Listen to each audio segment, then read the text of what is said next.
Peace, darlings, for an elder is among us.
Hello.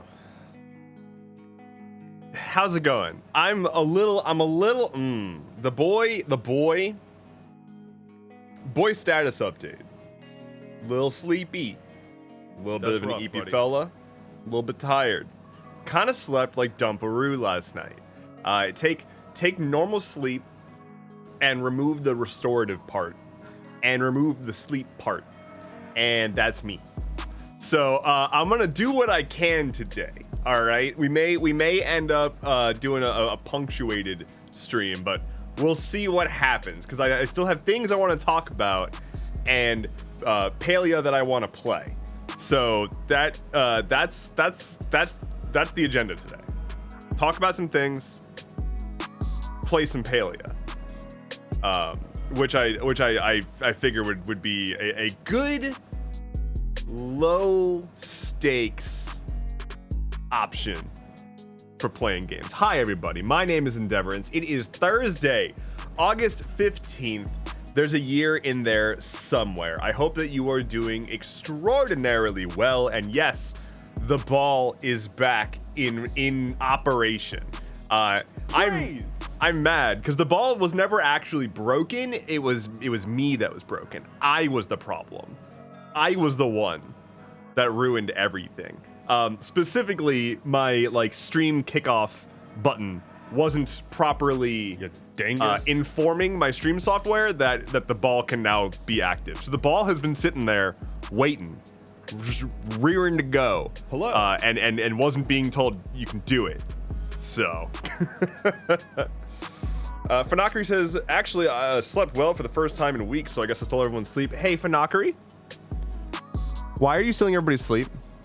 You're making Inky mad. Also, Inky, no one likes a tattletale, okay? Just because Fanakari got the sleep this time doesn't mean that we have to tell on them. All right? Understandable?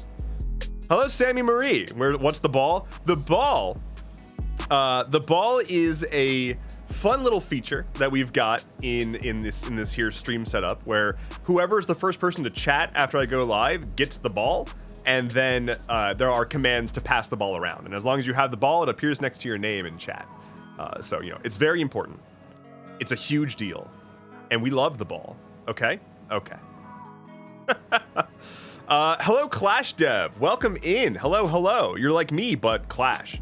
Let's see who's here. And then I'm gonna do my intros, and it's gonna be good, and everything's great, and I'm totally on top of the stream that I'm actively doing. Okay, here we go. Hi, Ollie.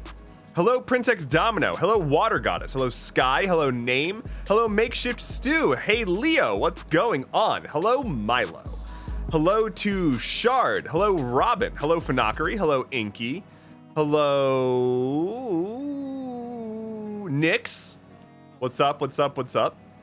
Scanning. Scanning. Hello, Trips. Did I get y'all ready? No, I don't know if I got y'all ready, but hello, Trips again. Hello, Reverse Eggle. Hello, Jordally Poo Poo. Hello, Sammy Marie. I already said that. Is it Sammy or Sami? I'm assuming Sammy. I've been saying Sammy in the old noggin of mine. Hello, Clash Dev again. Hello, Ash. Hello. That's it. I think that's it. I think we got it. I think we got everybody who has chatted. So somebody says Sleepy Dev sleep stream incoming. That was totally planned for. Yeah. I'm never going to do a sleep stream, because I wouldn't be able to fall asleep. Like, I don't know if I would be able to do that. Because I have a hard time falling asleep when I am in the most controlled of environments. Like, let me give you a quick rundown of what it takes for your boy truly to fall asleep. 9 p.m., right? 9 o'clock on the clock is when I start turning in. That's what I call it. I call it turning in. Because I go to a room by myself to be in the dark for several hours so that I can get to sleep. I will just chill in the dark and try to do like mundane, mindless activities to try to wind down. I will partake in a bit of herbaceous material to help with that. And then eventually, if I'm lucky, I will eventually fall asleep and stay. If I'm really lucky, I'll stay asleep. That's the big one. If I'm real lucky, I'll stay asleep. It is brutal. It's not great. I've tried so many things. Like, I've tried every remedy under the sun, essentially, for trying to deal with insomnia. And the only thing that has truly helped has been like rigorous sleep schedule, giving myself literal hours so that like the anxiety of trying to fall asleep instantly is not there, and weed.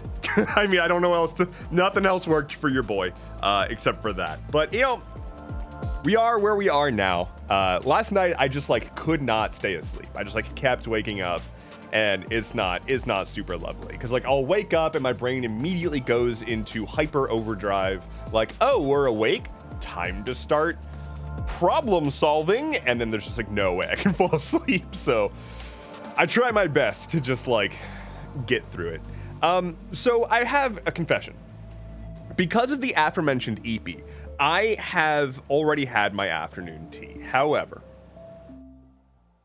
I do have with me a caffeinated beverage, and I'm probably not going to drink much of it actually, because I have this here Nitro Cold Brew. This is not sponsored. I literally just I forgot that I owned these and found them in my mini fridge that I've got in the corner there that's right off screen. I forgot that I had these, so much so that they are multiple months expired.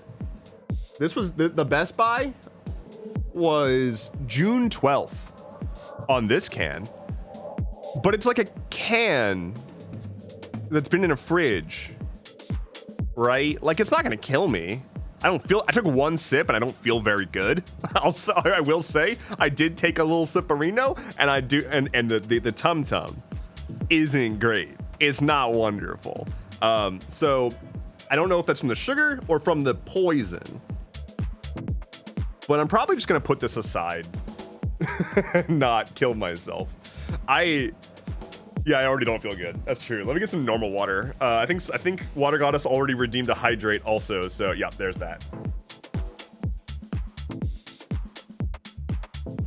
Food poisoning speedrun. I am so sensitive about food poisoning. Like taking a sip of this drink being expired is like very out of character for me.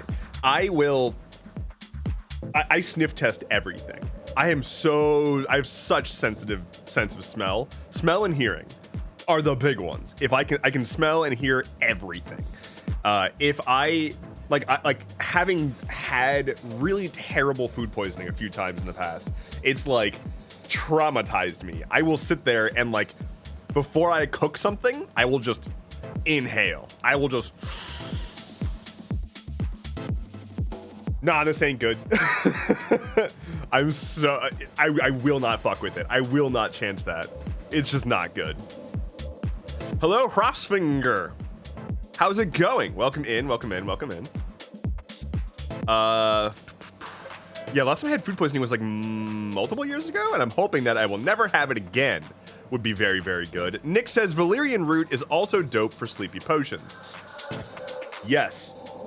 I did valerian root for a while. I did valerian root tea and valerian root pills. Now, the thing about valerian root is it tastes it smells really bad. It smells like fart. It smells like poop. It smells like dump. It smells like dump fart poop. And it's not pleasant. But it doesn't taste that bad. And so when it's in tea, you kind of like get it with a tea that can kind of like mask it with like ginger and other strong smelling stuff. But it does have a bit of an effect. It's a bit of a sedating effect, but I wouldn't say that it was like a silver bullet. It was just like one of those things that I reached for a while in conjunction with all of my other things that would help me with EP.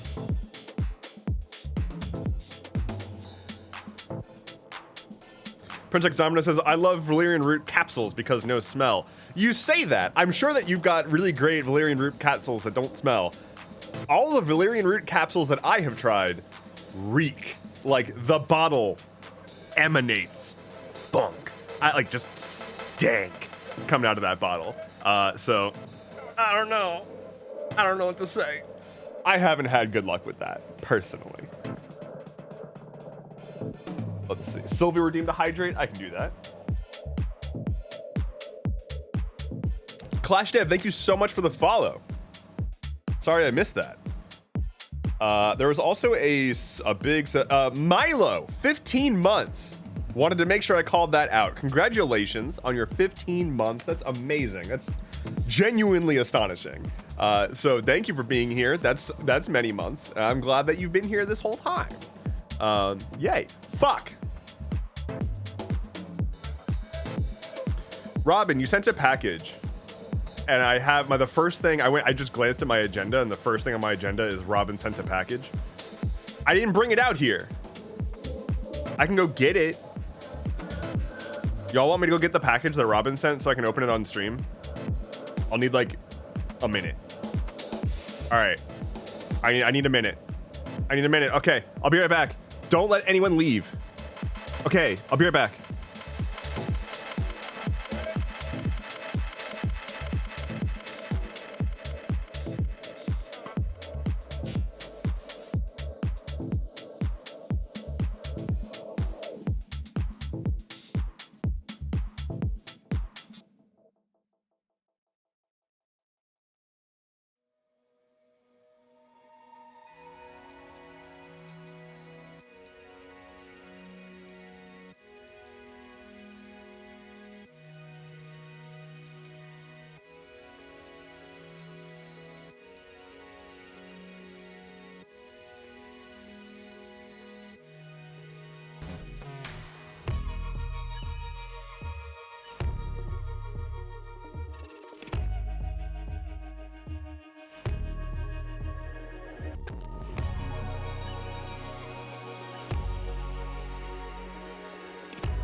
Father Hell!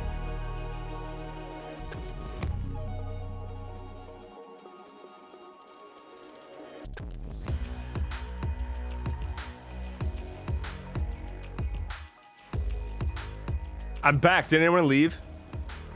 Did anyone leave? Did a single person? If anyone left, I'm gonna abolish leaving. And you don't want that because then you can't go anywhere. So here's the package, right? It matches the vibe. That's really good. I'm glad that we've got it at Piss Vibes because we got the package. It matches. It's beautiful. Sammy Reese says, I tried to crawl out the window, but was pulled in by my ankles. All right, let's see. This is from Robin. Thank you. I'm not gonna show that side because I don't want to dox literally both of us. So I'm just gonna open it sort of down over here, ever so slightly off screen. Let's see. I see a handwritten note and a thing wrapped in stuff. All right.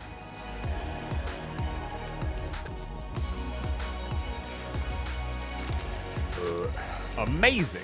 Let's read this wonderful handwritten note on premium cardstock. Like, yo, we appreciate the cardstock. Can we get some hype in chat for cardstock? Well done, premium vibes. It's like I'm unpackaging something from Apple. Just like, designed by Robin in California, manufactured by Robin in California also. I don't know where. You're not in California. Anyway, it reads,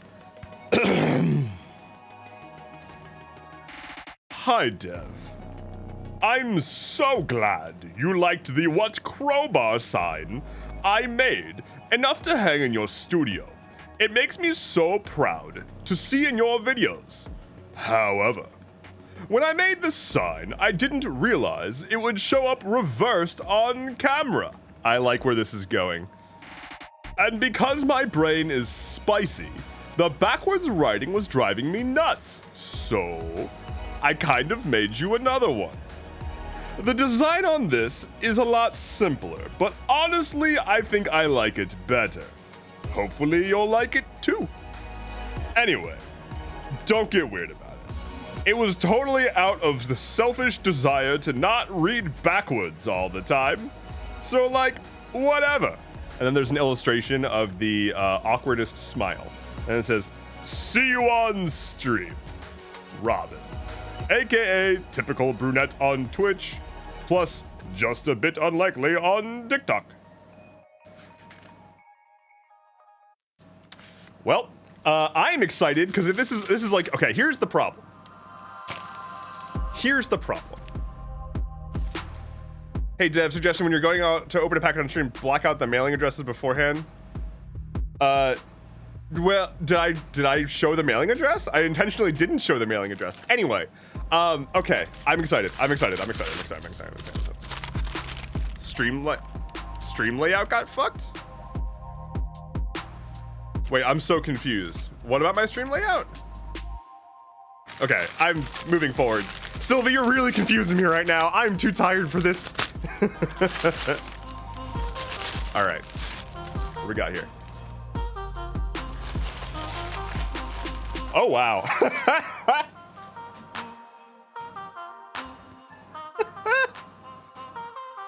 It certainly is backwards.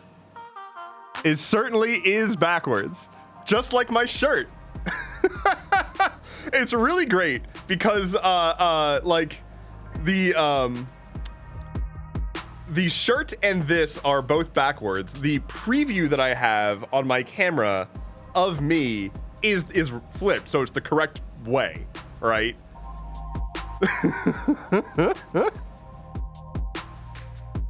Amazing. Oh man. Anyway, perfect. This is amazing. This is awesome. And also, it does solve a lot of problems because like it's not going to yeah, it's not going to be like completely reversed. And also, that's been breaking my brain as well. So I don't know.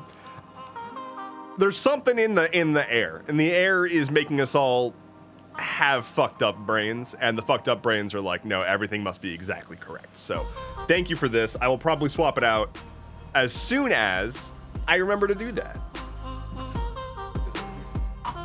Thank you. That was awesome. So I'm confused. Did something happen with my stream? I got it blacked out or something? I can't tell what's going on. And honestly, I don't know what I can do to fix it anyway. Hey. Twitch is dumb again. I reloaded and went to normal. Okay. Okay, so you're blaming me for what Jeff Bezos did.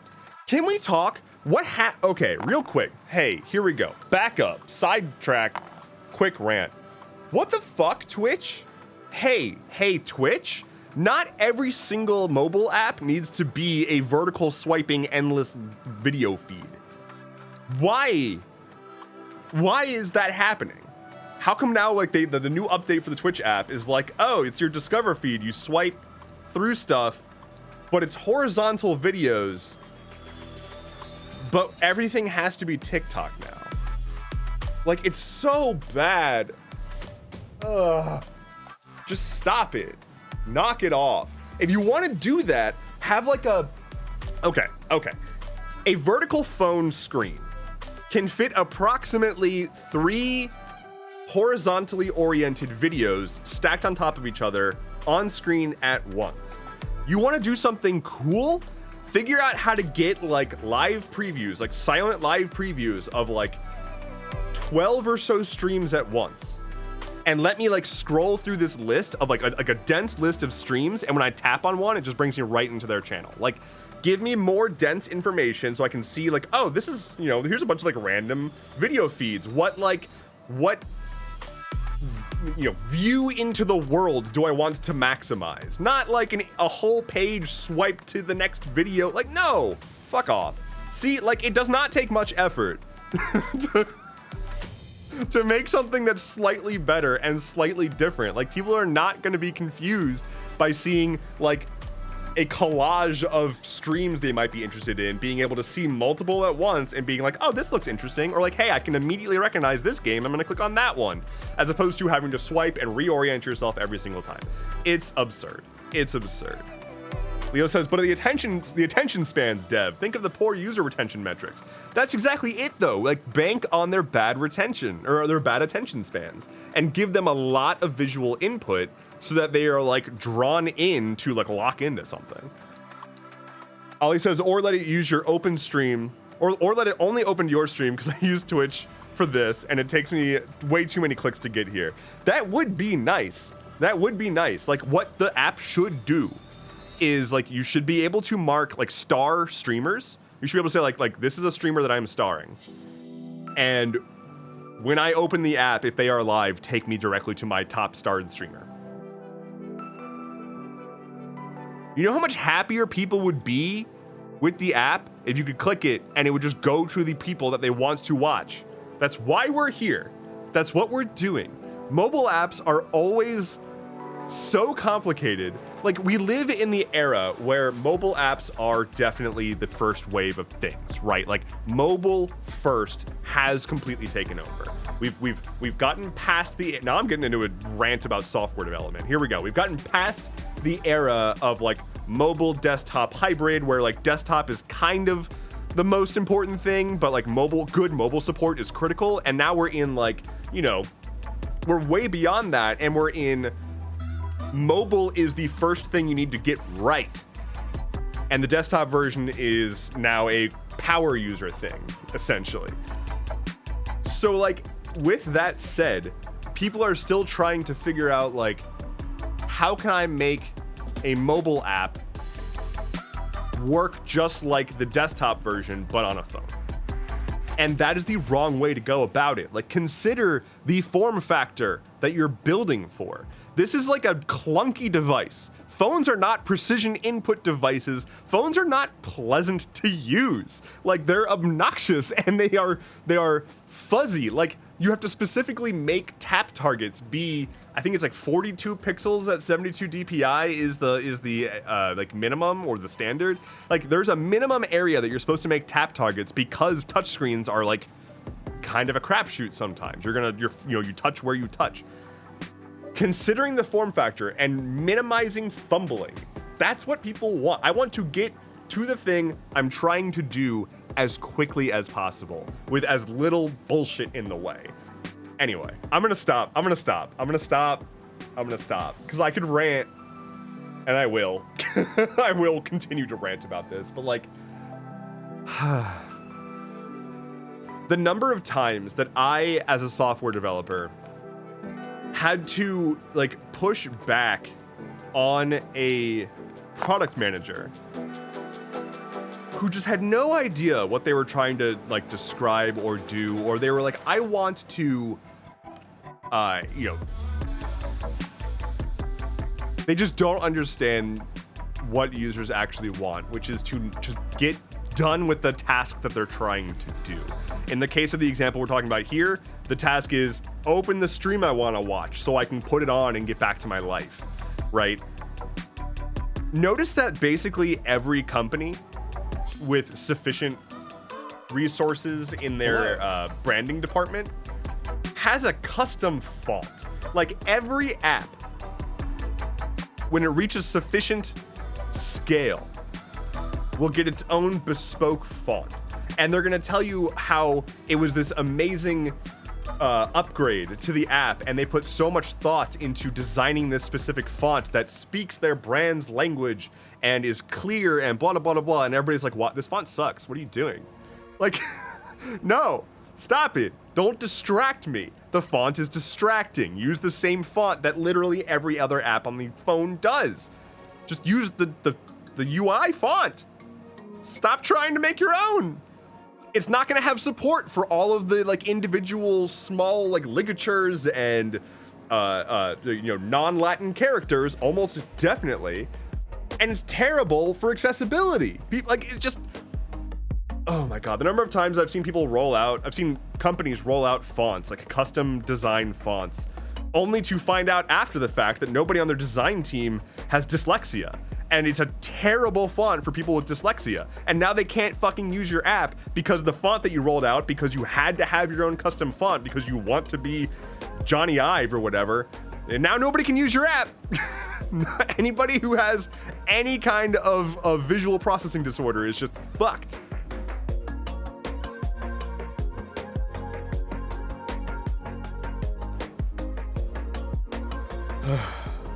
GG Rochi, hello. Welcome. Thank you for the follow. I hope you're doing very, very well. Sammy Marie, enjoy your lurk. Did I miss any other significant things? Just a lot of ball being thrown around. Y'all are having a blast with the ball today. I am just mad. Clash Dev says, I mean, Discord's font doesn't look bad, or Discord's new font doesn't look bad. I was there when they rolled it out. So for those who are not aware, the last company that I worked at before I started doing content full time was Discord, and I was there when they rolled that font out. No one wanted that, and it was a disaster. Like, I being there when like sitting in the like on the call where they're like announcing that they're making this new font. And like already having this opinion about custom fonts and hearing them say all of the usual bullshit, but to sell this font to us internally, like not only do we have to now like make sure this font works with the entirety of the UI, but like a lot of the things I said, issues with dyslexia, not having support for specific characters that are super important. Like entire chunks of the Discord user base suddenly could not use the app, literally, because it could not render the text that they are saying in the chat app. And it's like, y'all, why do we need this? We can put resources towards anything. And this is what we're putting effort towards. And like no one has ever cared. No one has ever cared about a font. No one has ever opened up an app and been like, wow, the custom font they use in this app really improves my experience, and I think I'm going to spend more time engaging with this brand identity. Yeah, I think that sounds good. No, not even kind of. Just a little bit more. Just a little bit more of me ranting about software development design being stupid and shitty a lot. One of the most common things that I had to argue with designers. Oh, it's trans outside. One of the most common things that I had to argue with against designers and product managers is like I'd be building out a UI. Like they make a design, I'm building it out, I'm making it work, I'm making it functional, and I'm being thoughtful about accessibility, because accessibility is table stakes. And I will always say that. Accessibility is table stakes. Many companies overlook that. So one of the most frequent complaints that I got from designers and product managers was, I don't like that when you click into this input field, it puts a highlight around the input field. For those who are not aware, in web development, that is referred to as an outline. When you click into, when you focus into an input field, you know, input your name here, your password here, your address here, it highlights it with usually it's like a blue outline around the currently selected field. That is an accessibility feature. You're not supposed to fuck with that. But it doesn't fit the design. It looks bad and doesn't match our brand language. That is an accessibility feature. You're not supposed to get rid of that. Like, if you do change it, it is supposed to still have an obvious highlighted state that is very, very, very clear and follows that same kind of like design principle. But it's like, no, I'm sorry that your beautiful, perfect design that exists in a vacuum in your Figma document doesn't look exactly the way that you want it to look when it comes to being, you know, existing in the real world, where people have needs and platforms have requirements.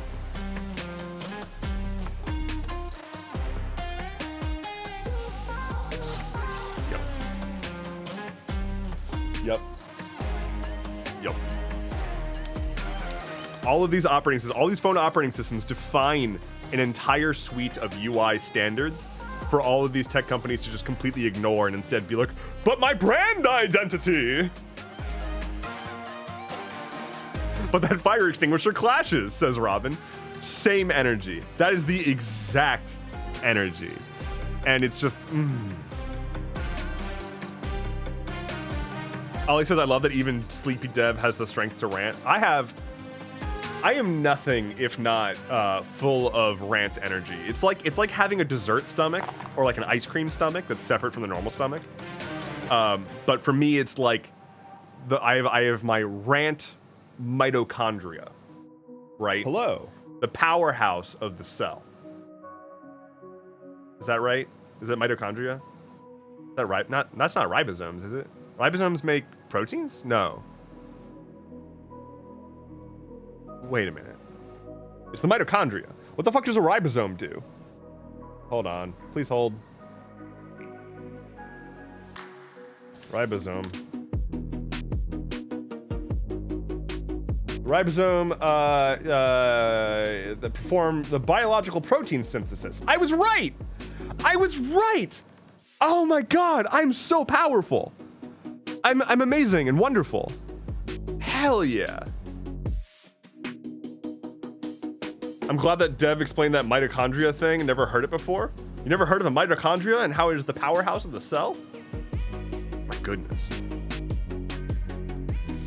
Twitter says, I went to bed way later than normal last night and I am too tired. Unfortunately, tonight is a gym night. I feel you on that. Nadastra says, is that a browser inside Obsidian? It is. It is. Let me show you. So I've got the agenda. So, okay, here's my Obsidian thing, and we're gonna get to the Twitter image apocalypse here in a second. But I have the canvas, which is just kind of like where I just throw everything. And then I've got a handful of custom panes. So I have like a YouTube pane that is embedded in here. I've got a search pane that's embedded in here. And then I think I also just have, yeah, there's a plugin for Obsidian called Surfing that lets you just like go to websites.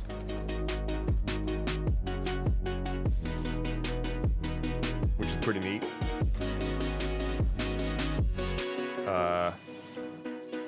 There we go. So, that's nice.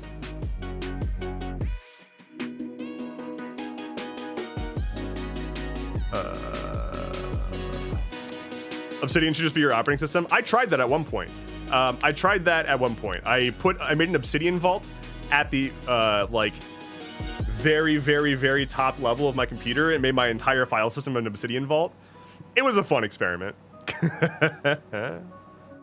Mitochondria. Oh my goodness. Hello, Austin. And hello, RJ Gruff. What's up? Dev, you're pulling an Emacs with your Obsidian. Look, I don't need to be called out like that. But like I did realize that using Obsidian to basically power my stream and be my interface for like if somebody sends me an image, it's so much easier for me to just copy and paste it into an Obsidian canvas, because then I can resize it, maneuver it around, I can compare it to other images, like compared to trying to add it onto OBS as an image object or open it in a browser and switch my browser to it. Like just having an Obsidian canvas open, I can put text, websites, images, PDFs, whatever I want to display and correlate, I can just do that. So that's pretty much everything I need to do on a stream if I'm presenting. Sylvia says, Dev has a second battery of energy for rant specifically. I do. I'm also waking up a little bit, maybe from the one sip of the expired coffee drink that I've got, and also maybe because I had tea before I went on stream, but still. Obsidian native mail client and media player plugins when? I can definitely say that media player plugins for Obsidian already exist. There is someone made an entire bespoke podcast manager app in Obsidian. It is an entire podcast app to subscribe to and listen to podcasts, and also has integration with notes such that you can take notes on the podcast episode that you're listening to with timestamps that then integrate with the podcast listeners. So you can like go back and like click on a timestamp and it'll like go back to that part of the podcast. It's crazy. Like that just is a thing. Like if you go to the Obsidian plugin thing right now, you can just search podcast and find it. As for mail client, probably exists, almost definitely. We're gonna find out. We'll find out right now. Community plugins, browse, email block, email reader, button down, save messages into Vault, which sending through WeChat, HTTP API, email. No, okay. Mail. It looks like there's some basic integrations, but I know you can do RSS. Yeah, there's an RSS reader built into Obsidian that you can use. So you can just do all your RSS stuff right in Obsidian. But then, yeah, podcast, pod notes. Look at this. This is Obsidian. This screenshot, this is Obsidian. This is not a different app. This is a podcast player that's built into Obsidian. Look, here's your note here. Here's your podcasts here on the sidebar. Here are all the episodes. It's wild. And it works on mobile, as far as I understand. I haven't tried it yet. Cool. Yeah, let's talk about the Twitter image apocalypse. Oh my God. Holy damn. Y'all, if you're not aware, and I'm only barely aware, but Twitter recently added, I believe, a feature to allow paying Twitter users to generate AI images and post directly to Twitter from Twitter. Which means Elon Musk's shitty AI with virtually no guardrails is directly able to post images to Twitter now. Which means people are spamming the most unhinged shit that you shouldn't be able to generate, that the AI is generating anyway. And it's going to get exactly what Sylvie said. What I heard is Twitter's going to get in court for copyright infringement. It's going to get real bad real fast because they are allowing generation of copyrighted imagery. Just before going live, I saw a generated image of Mario smoking a cigar and drinking a beer. Can you imagine the righteous fury that Nintendo is going to bring down on Twitter for sharing images of drunk Mario generated by their AI? Hot damn. It's not going to be good. But here's the thing. So like right now, it's just like, people spamming all these absurd things. It's, they obviously don't have the capacity to monitor all this and to moderate all of this because they got rid of basically all of their safety functionality.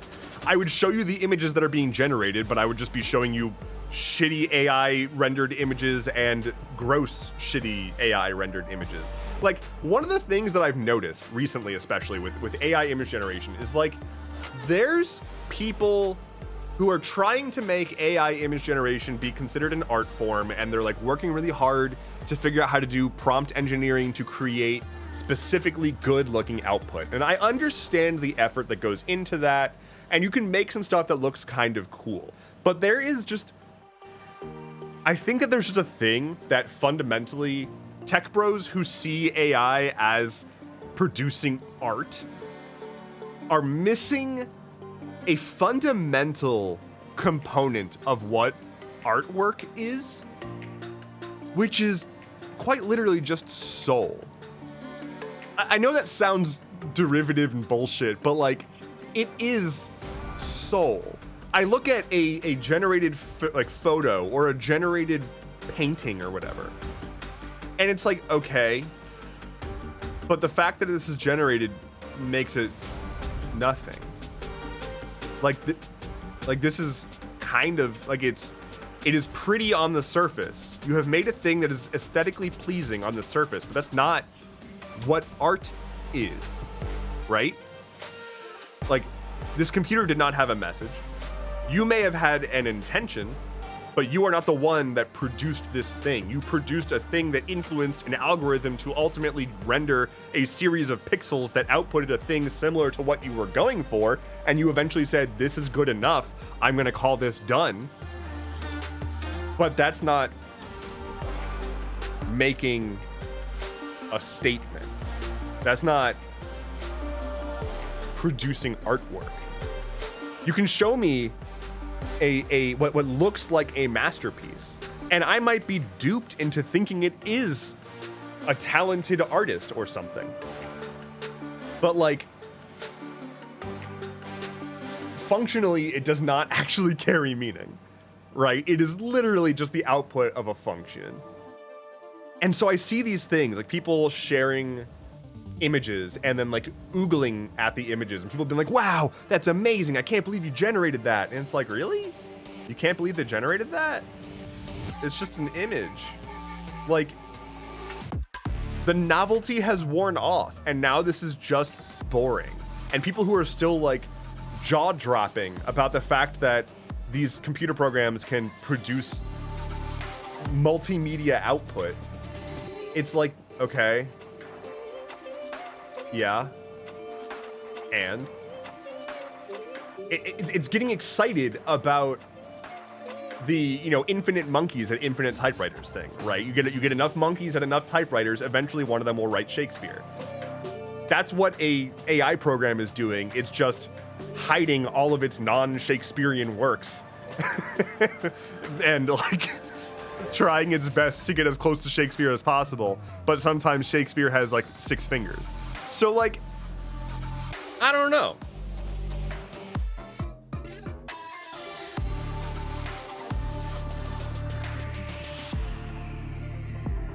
RJ Gruff says, I'm a pretty well-respected AI artist with a large following on Instagram under a different handle. I agree there's a lot of crap out there, but some of us use it as a tool like Photoshop. It may be the output of a function, but I also sit, prompt, reprompt, in Paint, etc. So there's a big difference between spamming BS and using it as an actual artistic tool. There definitely is a big difference between spamming bullshit and using it as a tool. I think that there are meaningful cases for using AI as an enhancing tool. Generating, starting and stopping the production, or starting and stopping your responsibility as an artist at prompt engineering ain't it, in my opinion. I am sorry if that is misaligned with how you see yourself and the work that you do. I wouldn't want to discount that you are putting in effort to learn how to wrangle these things. And also, as a person who is I'm a grandson of 2 very talented artists who have dedicated their entire lives to learning and mastering their craft and have ultimately seen a level of success from their work that most artists only dream of. And to see the output of a lifetime of effort from them be used to create a system that can produce soulless output without their permission, using the work that they have done as training data. Like, that is insulting to the highest conceivable level. Like, generative fill, right? Sure. Generative spot treatment, right? Like, those have been around for a long time, especially in Photoshop, right? Where you previously kind of needed to figure out how to do, like, you know, select this thing, find a similar texture, do the replacement thing with the 2 circles and all that. Being able to remove the necessary effort to, like, figure out how to use that thing and instead just be like, hey, computer, like, just get rid of this little blemish. Like, sure. But that is a completely different situation.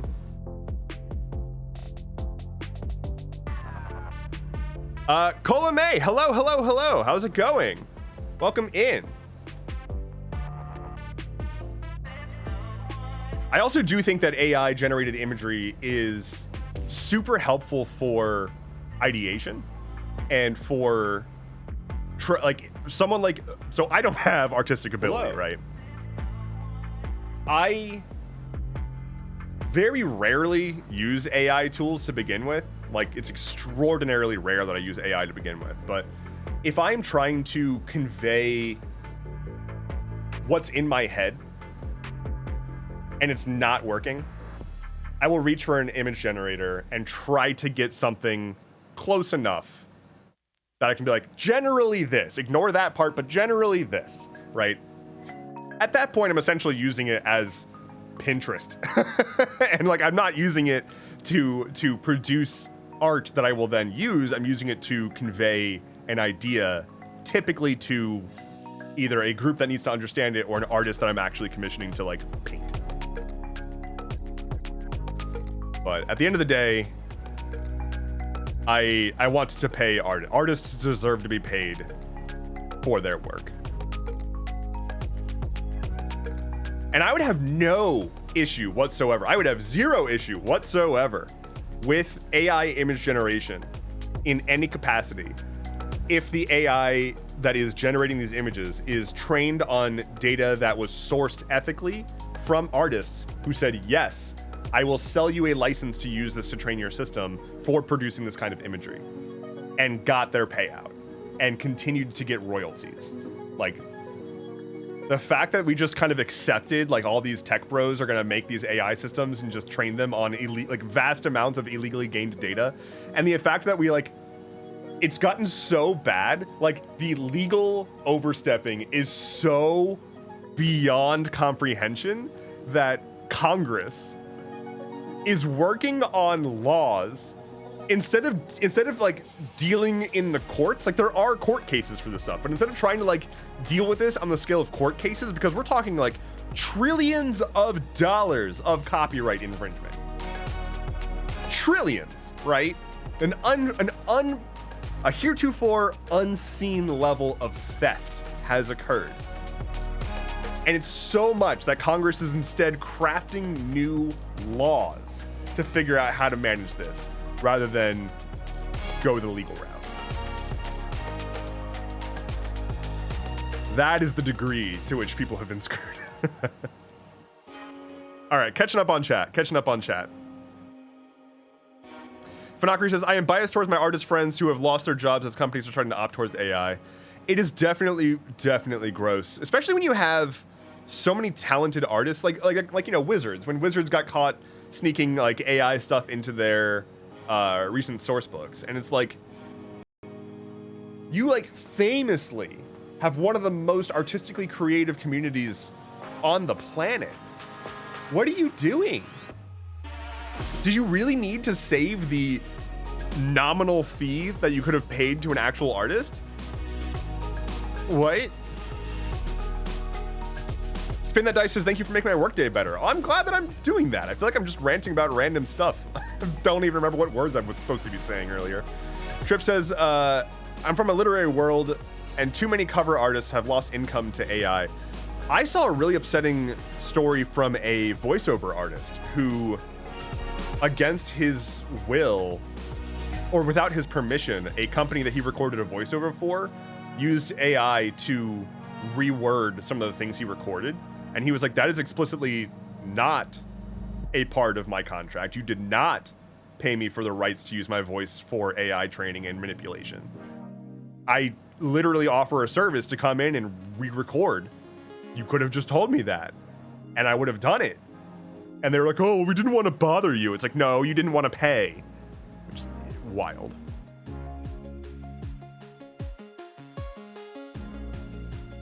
Austin says, I'm also tired of tech bros trying to take art NFT. Remember NFTs? Oh my God. God, crypto just, like in the span of just a few years, we had the metaverse and crypto and like Web3 and whatnot. Just beefing it.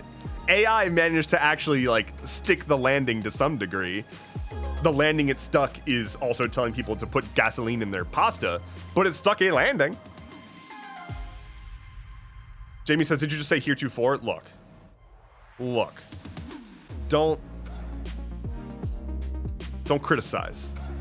Christoph Dan says, hello, how's it going today, peoples? It's going. I'm a bit eepy, but I'm here.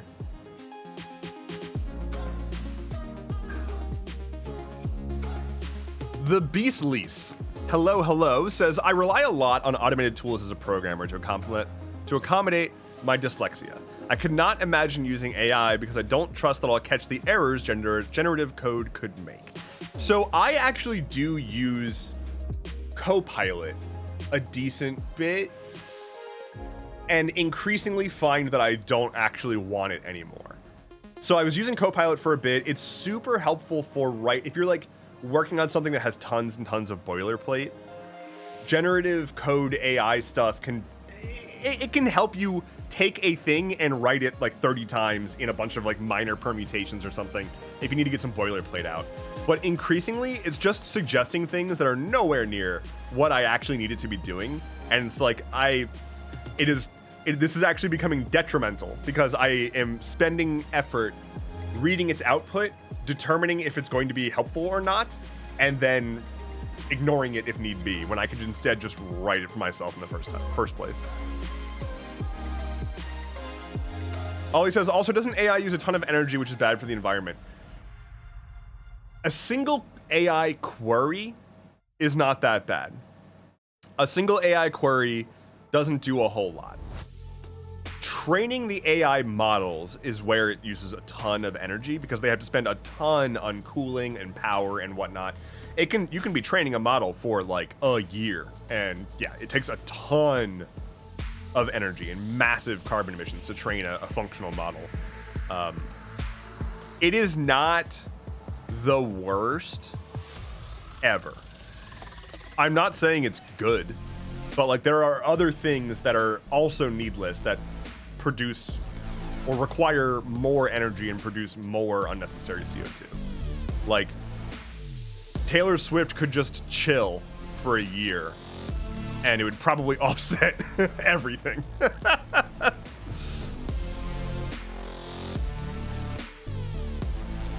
Wolves273, hello, says it'd be fun to train an AI to art from random pixel correlation that the user passes or fails per image till it eventually learns to make complex imagery. That'd take a long time, but it'd be a fun experiment. There's interesting ways to go about using like AI. Okay, again, backing up. AI has been around for a long time now. Like this iteration of AI is just basically adding a mouth to AI, but training AIs to perform certain tasks based on input data has been around for a long time and has been doing stuff that is critically important to our life for a long time now. But I forgot where I was going with that, so I'm gonna move on. The working memory is not here. It's not here right now. Dude Human says, popping out of the shadows of work to say hi and loving the rants. Well, thank you and welcome in. Hope you are doing very, very well. Hope work is going great. Ollie says, I never understood crypto, and it seems like I no longer need to, so that worked out for me. Crypto is quite literally just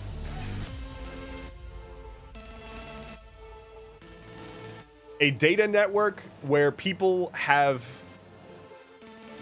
essentially ownership claims over numbers. And what value, what inherent value human beings put on the ownership of those numbers, that's what crypto is. Which is to say it's literally worthless unless people believe it has money, it has value. Which you can argue it has value because people do believe it has value, but unless you also believe it has value, then it's just a speculative market at this point. Water Goddess says, also, by the way, in less than 6 months, it'll be 5 years since 2020. That's fucked up. That is fucked up. Trip says, rant and leftover halal lamb bowl. Perfect afternoon. That sounds delicious. I love oh, God. Halal chicken and rice. Oh, God. So very good. So very good. Cola May says, how's Proscenium coming along, by the way? All right. That's a good poke for me to get back into what I actually wanted to talk about, which was Proscenium. Let's move on. I've been ranting about tech bullshit for a while. Let's talk about Proscenium. So, for those who are not aware, I am building a tabletop role-playing game called Proscenium. Let me pull up the website.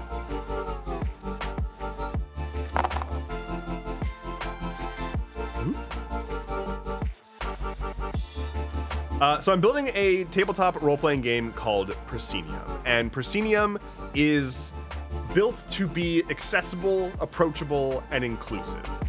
The order of those 3 words are going to change every time I say them, but so be it. It is a rules-light, genre-agnostic TTRPG system. Think of it as a game engine for tabletop role-playing games, or a game engine for any kind of story that you would want to tell. The core rule set of the game can apply to basically any genre and is non-prescriptive about what concepts do and do not exist in your world. The goal being, you can play in the default setting, which I'll get to a bit about the default setting and what that will be doing here on stream and whatnot. But you can use the default setting if you so choose, but you can also bring your entire own homebrew world, and it'll just work natively with that. All of this is going to be available as a paper PDF, like a downloadable PDF. I would love to do a hardback or a hardcover collector's edition book. That would be incredible, but we'll see. But there's going to be a PDF for paper play, and then there's also going to be a bespoke app that is going to be a combination digital rulebook, character manager, and custom content manager as well. Bubble says, Dev, hello. How's it going? I have finally caught your stream. It's good to have you back. So what I did today was over on my Patreon, I released the first preview of the Proscenium rulebook. This is the current working cover of the rulebook.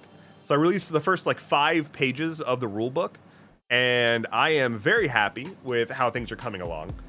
It is the very, very early version of it. Things are not final. Fonts are not final. Images, layouts, all that stuff's not final. But it is giving a sense of where I'm going with it. So let me show you that. I'll just go ahead and show you a quick preview. If you want to actually be able to download it and look through it for yourself, you got to be on the Patreon. The Forged Token, hello, says, are you going to build bespoke story to help pitch the new system? Yes. So I do ultimately have a goal, and I'll talk more about this eventually. But once the system is out and at 1.0, I do intend to pivot to running a actual play show using Proscenium, which is going to act as sort of the onboarding, canonical, here's how you can watch the show to learn how to play and whatnot, as well as like the canonical story. Like, I'm not going to say this is the only story that's ever taken place in this world, but as a like driving force to show off the world, I'm going to be running an actual play. But that is a bit down the line. Let me guess, you made it in Obsidian? I didn't, actually. I did not. Let me find it, though. Here we go. So, here is the preview. Can I do, like, fit to... Okay, whatever. So, title page. This artwork is by Toby.exe, by the way. Shout out. Proscenium. The best stories are told together. Let me zoom this in a bit for y'alls. A tabletop role-playing game designed by Endeavorance, Proscenium Core Rulebook, version 0.0.9 Alpha. This is one of the 5 main cities in the primary region of the world. This city is called Skyhook. And I'm going to be doing a bunch of talking about all of the stuff in the main world in future streams. Once I am starting with the playtesting and like actually getting the system out and making progress on the game, once I can like release the beta version of the rulebook, I will be doing like world building streams to work on the default setting, like live on stream with y'all's input. So I'm really excited about that. Leading up to that, I'll probably share information about what's already in existence in this world, though, of which there's a lot. So yeah, here, this is now very suddenly an impromptu, let's take a look at Proscenium and start to learn about it stream. But just the first 5 pages, of which we've already seen 2. Introducing the table. Your table is your storytelling sanctuary, be it in person or long distance. At your table are the players, who will be controlling their characters, and the director, who is in charge of facilitating the game session and controlling non-player characters. In other systems, the director may be known as the game master. The director is the person who weaves together the player actions into a cohesive story. This role is commonly called the game master or dungeon master in other systems.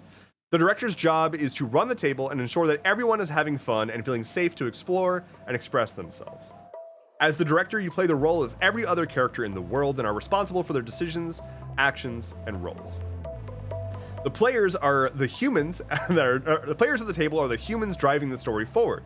They are the central focus of the game as they control their characters, explore the world, and grow as a party. As a player, you have agency to move and act within the fiction being told at the table. You are an equal participant in the storytelling and are in charge of bringing your character to life with the help of your other players and your director. Players can say what they want their character to do, and the director will instruct you as to how that will be resolved. You can do just about anything you can think of, so long as it makes sense within the context of the current scene. Character stats. So there's 4 main stats in Proscenium. There are health points, ability points, exhaustion points, and experience points. So health points, HP, it's health points. It's the measure of how healthy you are. If you go down to 0 health points, you are downed, you are at death's door, you may die. Ability points. These are like mana, kind of. So they are essentially a measurement of how many special moves you can do. Certain abilities require ability points to be able to do them, and you restore your ability points after you get some form of rest. So ability points are basically mana, kind of like mana or spell slots, stuff like that. Exhaustion points are a auxiliary stat, kind of like stress in some other systems that have that. They are an auxiliary stat that let you do multiple different things. So you can expend exhaustion points to push yourself to do feats of incredible strength or overcome major challenges that you would not normally be able to do. You only have a handful of these per like full rest, and if you expend all of them, you are going to collapse, and the rest of your party is going to have to be responsible for your body. So it's a bit of a trade-off. And then experience points, which are used to evolve and grow your character by unlocking abilities. So the way this system works, there's no classes. This is a classless system. This is a classless society. It's a classless system. Character customization comes from unlocking abilities that are in groups of abilities called methods, because there's a lot of acting terms here. So methods are collections of abilities that are sorted into ranks: rank 1, rank 2, rank 3, rank 4. The rank of an ability typically means like how powerful it is, and you have to unlock an ability from a given rank before you can unlock an ability in the next rank.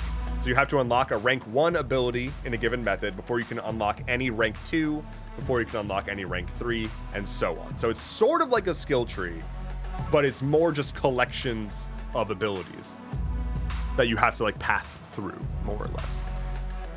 Once you've started going into a method, you don't really need to stick with it. There's no lock-in.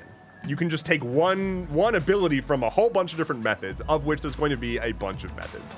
So you can mix and match, and you can nail down the exact characteristics you want for your character. Abilities within methods are one of three things. They are actions, cues, or traits. Traits are passive buffs.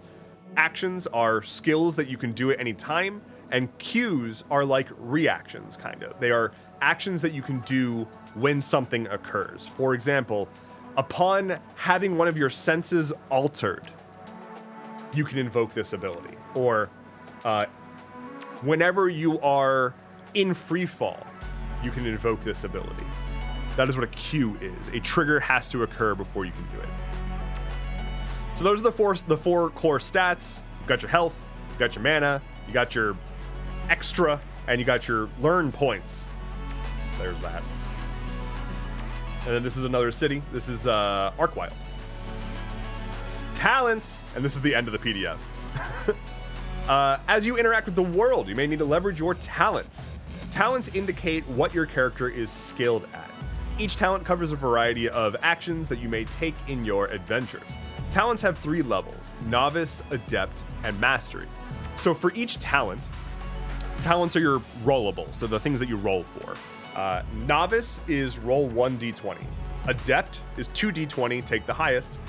Mastery is 3d20, take the highest. There's then a outcome table of 4 different possible outcomes based on your roll, and that's it. Muscle is the first talent. It's used when you're performing physically intensive tasks. It's also used in martial weapon attack rolls. Deduction is used when making determinations about a situation. It is also used when making ranged weapon attack rolls. So this is one of the big splits from something like Dungeons and Dragons. In D&D, there is like dexterity, and dexterity is used for like bow attacks and whatnot. In Proscenium, the stat that's used for ranged attacks is your deduction stat. It's like the same stat as like insight. It's your ability to read a situation and intuit like the angle that you should be shooting at for optimal damage. It does nothing to do with dexterity, which in my opinion doesn't really have much to do with shooting a bow. So instead it is how well can you reason about things, determines how good you are at landing distance shots. Knowledge is used when understanding information, recalling history, or generally having book smarts. Trickery is used when deceiving someone, prowling in the shadows, or maintaining a facade. Charm is used when trying to get something out of someone, performing for an audience, or generally being likable. Wayfinding is used when navigating nature, tracking creatures, and maneuvering out of a difficult situation. Spark, this is the unique one. So Spark is a unique talent which represents a character's prowess in supernatural or otherworldly powers. In the default settings, Spark is used for spells, arcane abilities, and general connection to magic. In other settings, Spark may be used to represent other capabilities. For example, in a cyberpunk-style setting, Spark may be used for abilities which leverage cybernetic enhancements. And finally, Resilience. Resilience is used when attempting to recover from a situation outside of your control. It is most commonly used in reaction to another character or an environmental effect. So Resilience essentially takes the place of every saving throw in D&D, if you want to think about it that way. So in D&D, if something happens to you and you need to see if it has a great or diminished effect on you, you do a saving throw for a given stat. For example, someone casts Gust of Wind, and it's going to blow you off your feet unless you're able to... Actually, I don't remember what kind of roll that is. Well, whatever. It's going to blow you off your feet unless you're able to, like, you know, have a good enough level of dexterity to not be knocked off balance. That's what a saving throw is used for. It's a test of your resolve. That's what resilience does in Proscenium. So if something happens to you, you can roll resilience, especially if you have a trained ability from the resilience method that gives you like prowess in being good at resisting something. You can roll resilience to lessen effects or prevent something from happening. That is, I mean, that is not the entirety of the rules that have been written, but that's the entirety of the rules that are currently in the PDF. The rules that are currently written are enough to actually be able to play the game, and I'm super excited about that. But it's a matter of getting it working in the PDF, and also I'm working on a basic like web page version of the same rulebook to be able to share with people as well. So that was your first look at Proscenium and the rulebook that it's going to have, and how some of the basic concepts work. I'm really excited to share more about how item stuff works. I'm really excited about the item system. I'm really excited to show you more about methods and all sorts of other stuff. I'm thrilled with how it's coming along. But the goal is approachable, accessible, inclusive. It doesn't take much effort to learn this game, and I'm trying to keep it that way. I'm also trying to make it relatively easy to run the game, but I don't want it to feel like there's nothing there, right? I don't want it to feel like you have to make up every single answer to every single possibility. The game has, I hope, just enough guidelines to help you with your storytelling. GG Rochi, hello, says, are you working on this all yourself, or do you have others helping you? I am doing all of it myself, but I have an advisory board. I'm working with about 20 at this point, TTRPG content creator folks who are providing feedback and input, and will be my first round of like play testing and whatnot. So I'm doing all of the like development of the game, development of the app, making of the PDF, all like literally everything is me, but I'm working with artists and the creators to help give some feedback. The Force Token says, and we can learn more earlier by joining your Patreon. Yes, so you can join my Patreon, which has additional information. I'll be sharing more stuff earlier with patrons, and also patrons have first dibs on the earliest rounds of running playtest one-shots run by me. So if you want to join my Patreon, if you want a chance to play the game early in a session with me, you can join my Patreon.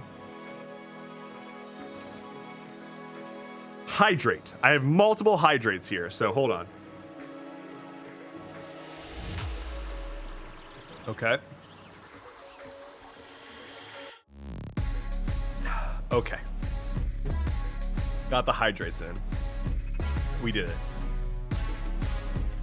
Lumeris followed during my big speech. Thank you so much, as well as Platinum Wolf 30. Thank you for the follow. RJ Gruff, thank you for the follow as well.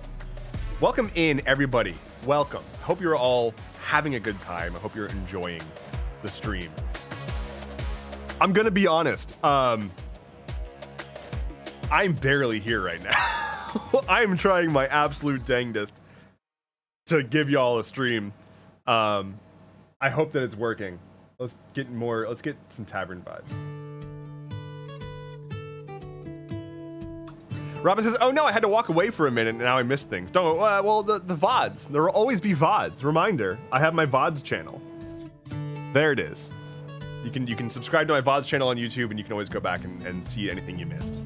Not too much. Trip says, my biggest D&D history is like 35 years ago.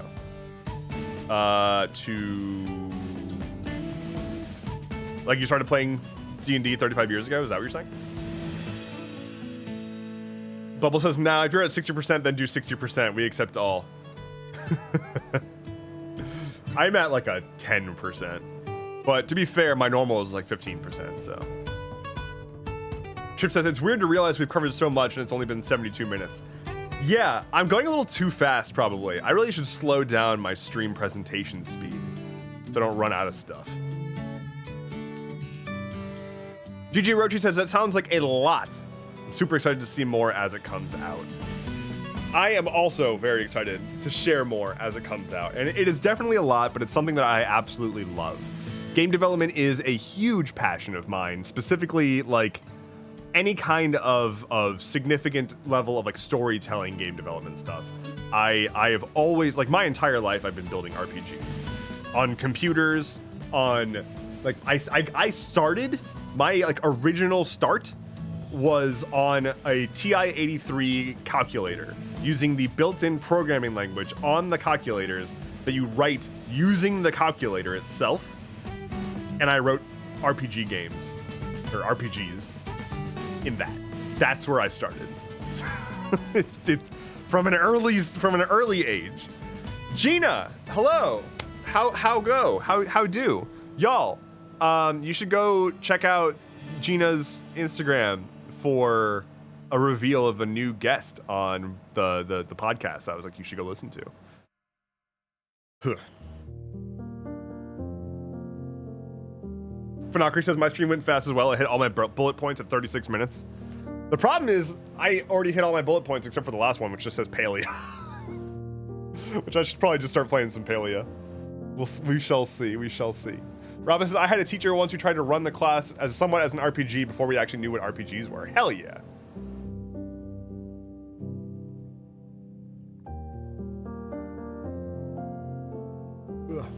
Gina says new guest. Yeah, let me find the link to that. Instagram.com/oh hey it's Gina. There we go. Gina says you're keeping me company eating tacos. Oh good. Oh hell yeah. Where's the... Okay, well, go follow Gina on Instagram and get excited. That's all I'm trying to say. What kind of tacos is my pressing question here? What style? What style tacos? Robin says, does the guest enjoy bird facts? Not this guest, but that guest is also a guest. So Brendan Lee Mulligan is already confirmed. This guest is even more. I don't understand. I don't understand, but I'm here for it and I'm hype. Fish taco? Carne asada. Hot damn. I was for a little while saying, ooh, and al pastor? Oh, fuck yes. There is a really, really good Mexican place near me that does like SF style Mexican food. They no longer have this dish, and I'm very, very sad. But they had an SF platter, an SF carne asada taco platter.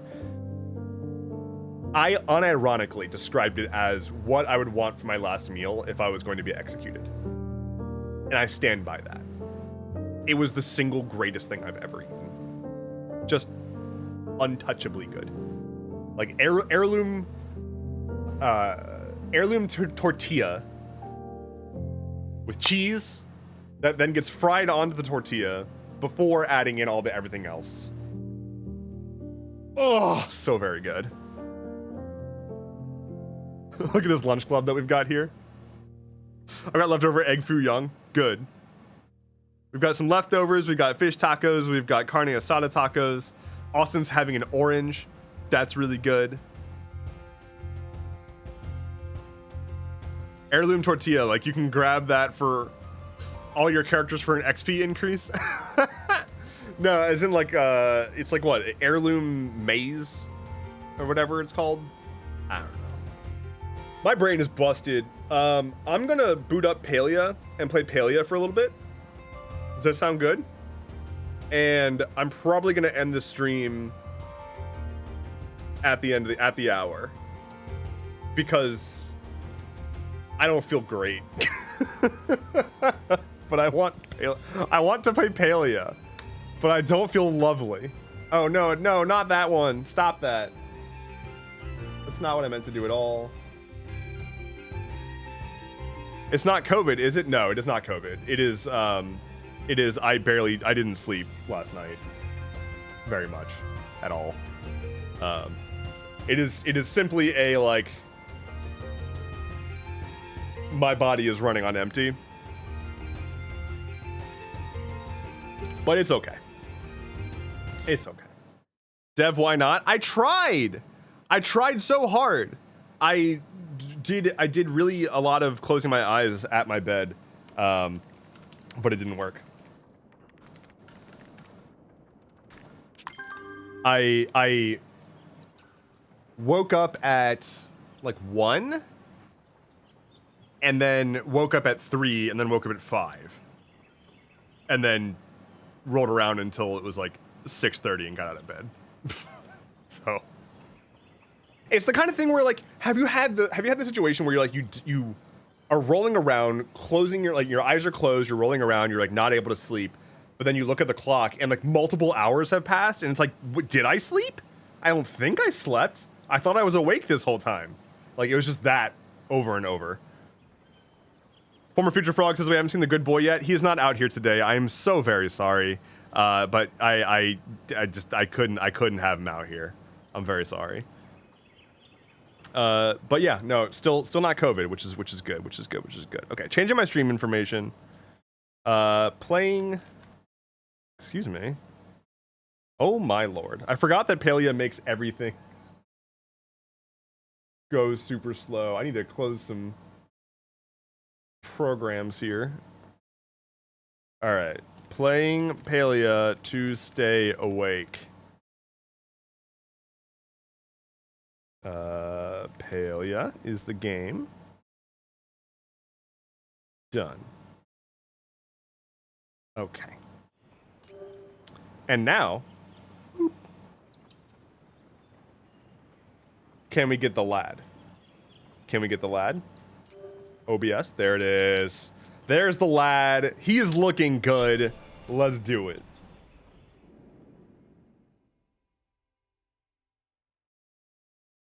But yeah, Flynn is taking a snooze day. In my place, I couldn't take a snooze day. Oh, he says I haven't seen him in forever. I mean, you haven't seen him in forever, like F-U-R, right? Get it? Because like fur, like a dog. How do I play this game? How do I play this game? What do I do? What am I doing today? How about I play the game by doing resource collection of some variety. Fishing? Let me get my skills to level 10. My skills are still not level 10. What needs to be level 10? I need cooking at level 10, and I need hunting at level 10, and furniture making. Let's start with hunting. Let's start with hunting. Okay. Let's go to Bahari Bay and shoot animals in the butt until they drop loot. What loot do I need? I don't know. But I'm going to smooth brain and shoot arrow at target and collect item. That is what we are smooth braining here, okay? Join me in smooth brainery. I want everyone to be on low power mode, okay? If you're hearing the sound of my voice, if you are currently hearing the sound of my voice, I want you to be in low power mode, okay? If you're not already in bed, I want you to climb into bed. I want you to just wrap yourself up in a blankie, get some chalky milk, low power mode. Aight? Aight. Okay. I'm mad because I could have chalky milk. This is a mocha, but it's multiple months expired mocha, so not drinking that. Oh, he says I'm working though? I'm sorry, did I stutter? Yo, the fit? Hold on, what? All right, very clearly I need to look at the fashions. Very clearly I haven't... The first thing we need to do here is look at the new fashions. I haven't looked at the new fashions, so let's take a look. Oh my god! It's a onesie! Oh! Look at the chicken! Look at the sausage dog! Look at the...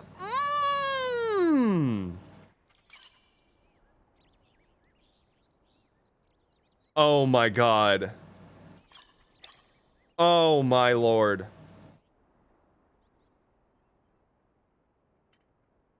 Oh, this is gonna ruin me. Oh, I'm so comfortable. Okay, I need to look away. I need to look at something else. Okay. Jack Dack Sage says this just made me get the game. It's free. The game is free. The special outfits are premium, but that's the only payment is special outfits. Oh, you can get custom tools now. Oh, that's interesting. That's new. That's new to me. The clockmaker? Yo? Clockwork boy? I've got tools. I've got tools in my backpack. Just in case somebody needs a tool. The elephant claw. Oh my god! What?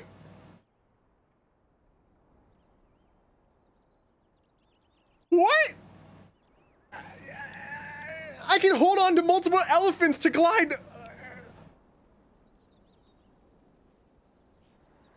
Lord have mercy. Okay. Okay. Look. Okay, hold on. I'm switching. I'm switching off the game because I'm gonna add. I need to add some funds. I need to add some funds to my in-game funds so I can buy some of this because, holy shit. Hold on. Let me do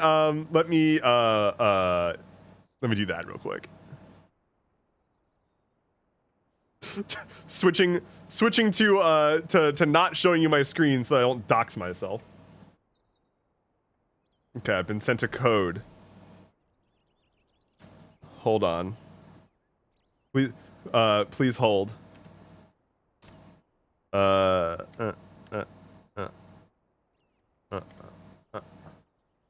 I have confirmed my identity. I'm hitting pay. Shit, that's the wrong card. Oh well. Oh well. These paleo items are a tax write-off. That's what's exciting. Okay, we're back. Paleo. Here we go. You can stop holding. Buying the elephant glider immediately. Just no question. No question. Equipping that immediately. All right, here we go.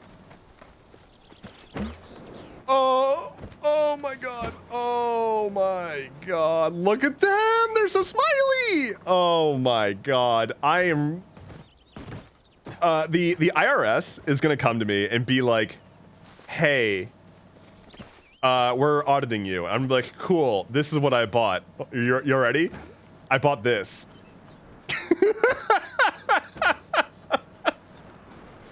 Oh, I'm so very happy. Okay, let's go back to the shop. Let's go back to the shop. Okay, we've got more to look. Oh my god! Oh my god! There's so my god! There's so many. Oh, it comes with sparkles.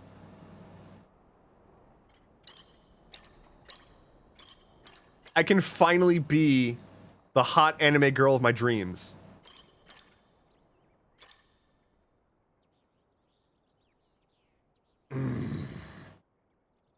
Oh, it's so good. Okay, this is such a good game. Look at the little guy. Look at the little guy. Look at the little guy. Wait, but do I get the little guy? I have the pally cat currently. Do I get the little guy? Holy shit. Oh my goodness. Oh! Oh! It flopped! It flops! All right, hold on. Do I get the little guy? Let me, oh. Oh, hold on. Poll. Do I get the little guy? Obviously. Or nar. Please vote on whether or not I should get the little guy. Your guy looks like you without the hat. Then he looks different with the hat. Was that intentional? Wait. You mean like my character in the game? Yeah, my character in the game is supposed to look like me. To some degree. Alright, end poll. Obviously. Alright. Alright. I'll buy the little guy. Purchase. Equip the little guy. Oh! Oh, look at him run! Look at him run! Look how he follows behind me! Oh my lord. This is the best day. This is the greatest day. Hey, buddy. Oh, he's wagging. Okay, okay, okay. Back to it. Back to it. Does that mean you don't have a cat anymore? Well, the cat's just hanging out back at home. The pretty protector. Okay, this is really good, though. Oh, God. Oh, that's really good. Okay. Soothsayer. Also pretty good, but I would prefer the anime girl outfit if I was gonna get something like that. Iridescent glow. Oh, shit. Fucking RGB. RGB tools. Yo? Okay. Kind of interested. Game night. Oh, he's like a dude. He's got a whole... Oh my god. You get a set of dice? Yo? I can rep proscenium in game? That's pretty good. That's pretty good. Continuing. Wooded Grove? Wait. What is this? Different, like, plot decorations? Holy shit. That's so sick. Bye, Fanakari. Man, I need to get back. What is this? Okay, I very clearly have missed a lot of new stuff in this game.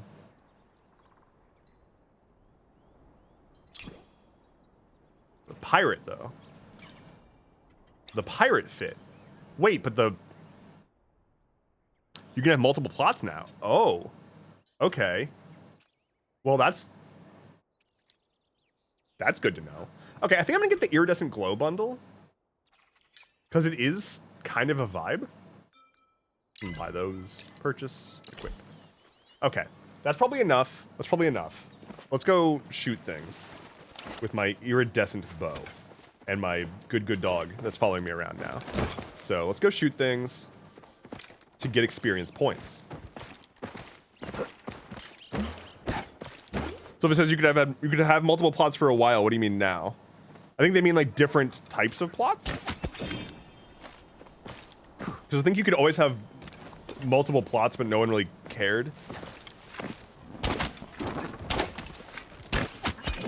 Oh, there's health bars now. That's nice. God, the elephants. Oh, the elephants. I'm amazing. Oh, the snipe. Oh, the snipe. Got that bright shroom. Yeah, I haven't played in like months, which is my fault. I don't know why that's a fault, but it's my fault. My bad, everybody. I need to play more video games. I'm sorry I let you down by not playing more video games. You just blast that thing from existence? Oh, yeah. Oh, yeah.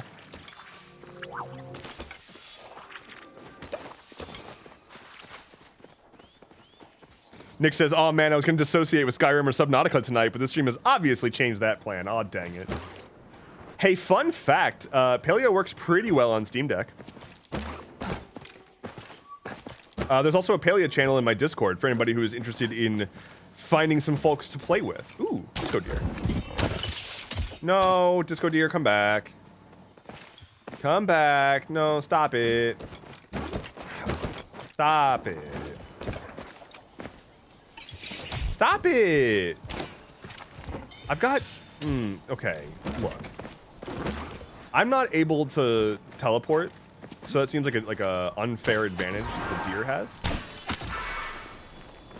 Oh, get back here. Get back here, you.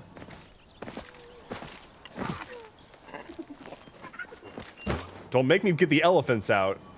Don't make me bring the elephant. I will turn these elephants around.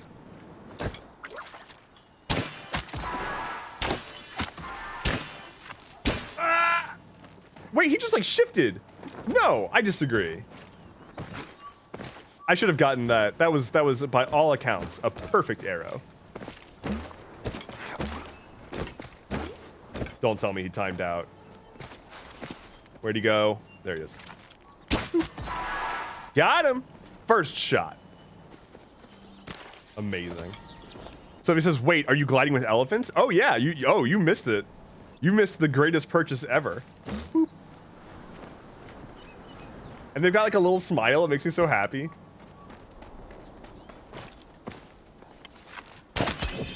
Oh wait, I don't want to use those on these boys. Ooh, I have fireworks. Ooh. Oh wait, no, that's a oops. That is a. I didn't mean that.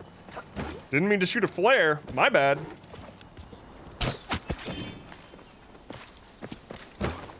God, the elephants. Every time. I just keep forgetting, and I keep being happy again all over. Coffee Mom says I have to reinstall and uninstall something to do that. Oh, I feel you. Hey. Hey. Oh my god, I'm terrible!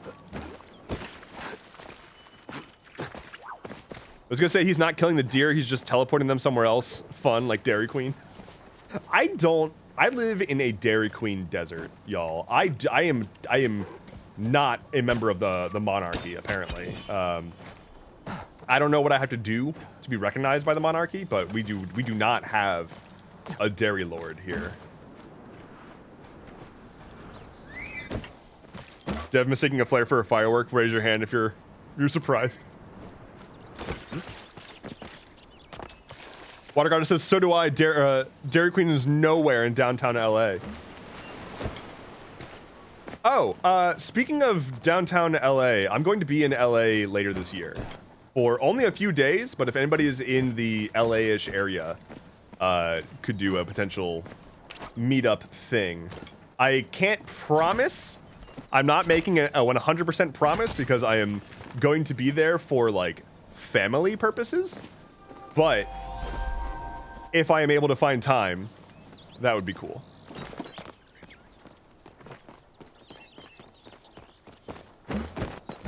Chris Hope says, Dev, what's good? I come from the Nerd Club to confirm your nerdiness. Good, good, good, good, good. I was wondering about that recently. I haven't re-upped my card.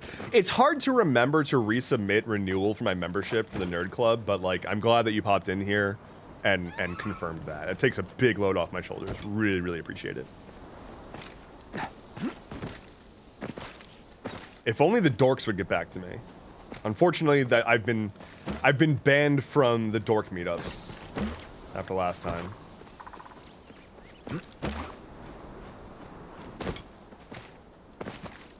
What was I talking about? Oh, Dairy Queen. I don't have one.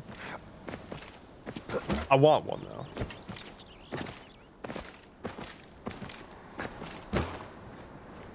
I thought Deb was on the board for the Nerd Club. The politics, it was too much. They're ruthless on that board, and I got pushed out, and it wasn't worth trying to defend my honor. You know, I just wanted to move forward and put that behind me. At this point, I'm fine just paying dues and keeping my head down. I'll be rank and file nerd. That's fine. That's fine. That's fine. I don't think people realize how nerdy I am, though. Like, I know that it's obvious, but I don't think people realize just like how deep those roots run. It's not great. It's very nerd. I don't let on. the version of me that you see is still filtered through a filter of like, I only let the deep nerd shit come out in fits and starts, basically. Just to kind of not push everyone away. not cause concern for everyone immediately. I'm really glad that my arrows sparkle. That's important.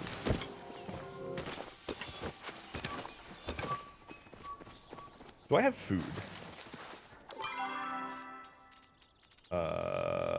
No? Where's my food? I should have food. Jack Dack Sage says, bro, you're making a TTRPG. You don't have to show it that much. Look, okay? In my stream, you're gonna call me out like that? Oh, hello. Hello, my literal wife.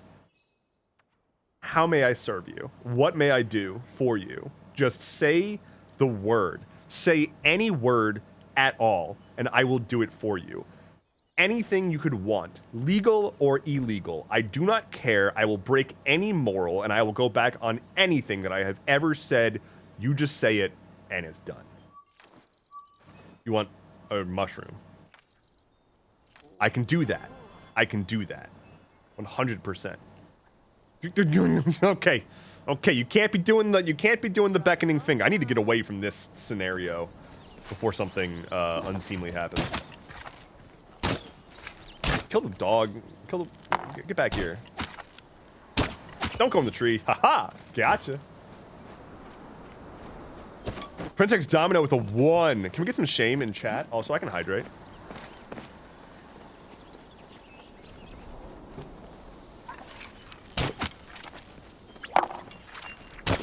Okay, I need to go back to my plot to cook some food. So, let's do that.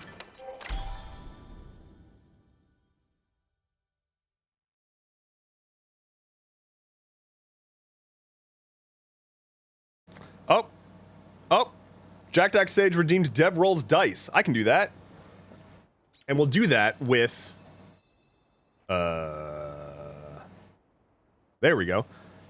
The fancy dice that I showed last time. So if you didn't see last time, I got this from Gen Con. Open this right up. These are glass dice that are kind of like prisms. They like refract light in a really cool way. You can kind of see it there. Pretty gorgeous, pretty cool. So we're going to do a D20 times a D12. Because the D12 doesn't get enough love. D12s don't get enough love. So D20. I'm going to re-roll that. That's a 2. That's not going to be fun. That's a 7. Okay, not a 1. 7 times... Okay, come on. That's a 1. Come on. 12. Okay, 7 times 12. We'll take it. What is that? 7 times 12. 84.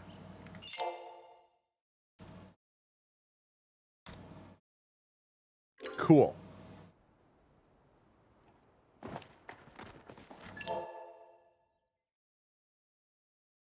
Aight.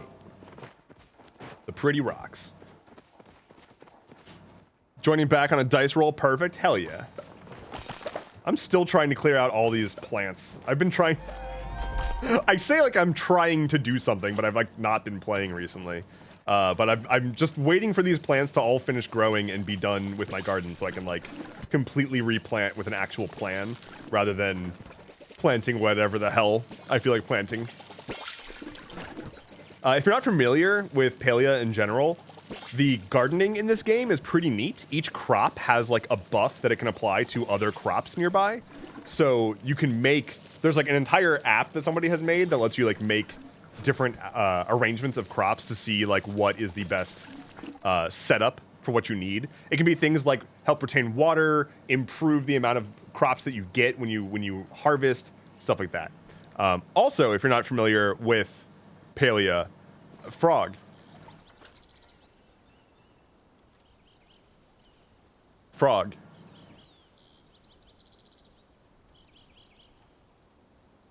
Frog. So that's cool.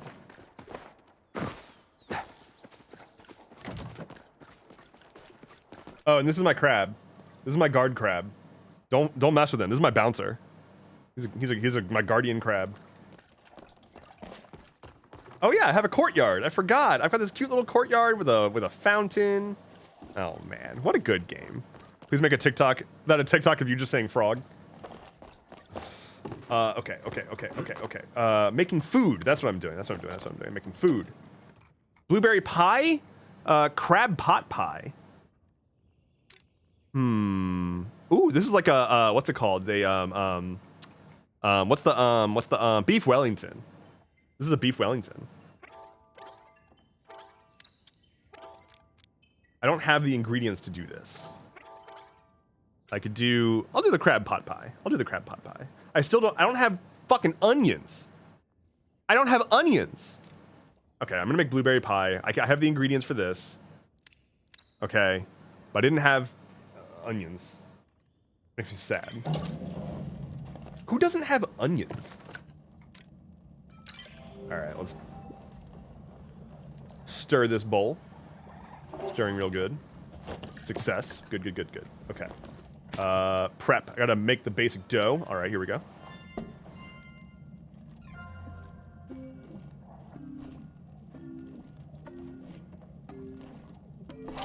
Coffee Mom says, I really should download this on my Steam Deck so I can be irresponsible and play it while I'm supposed to be sleeping.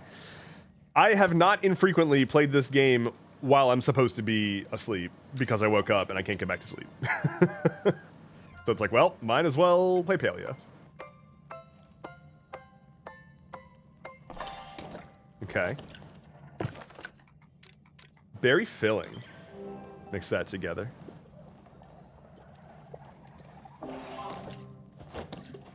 Okay. Okay. Go in oven. Add ingredient. It cooking. It do be cooking.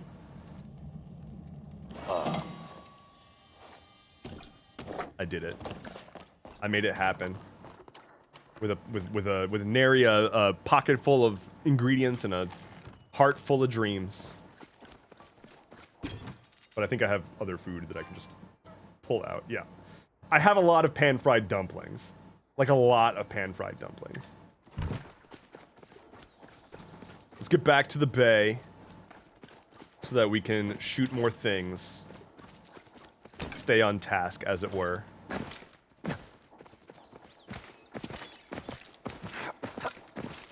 Somebody says, "Hey Dev, I wish to file a complaint with you." Sure. You're gonna want to call HR, and they'll get back to you in a 10 to 12 business years.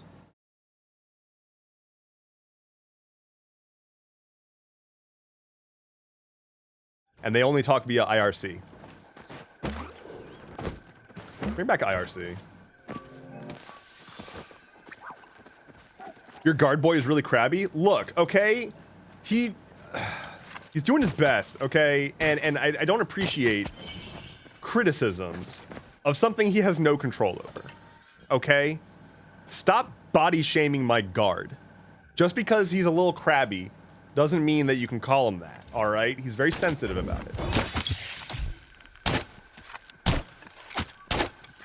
Okay, I was hoping I could just rapid fire kill that thing before it was gone, but. Hello, JD Vbnium. What's up? Robin says, I just got an interview request and got excited and then read more and it feels very scammy. I will say, he's the most adorable guard crab, says Jack. Thank you. I thought he was an adorable guard crab.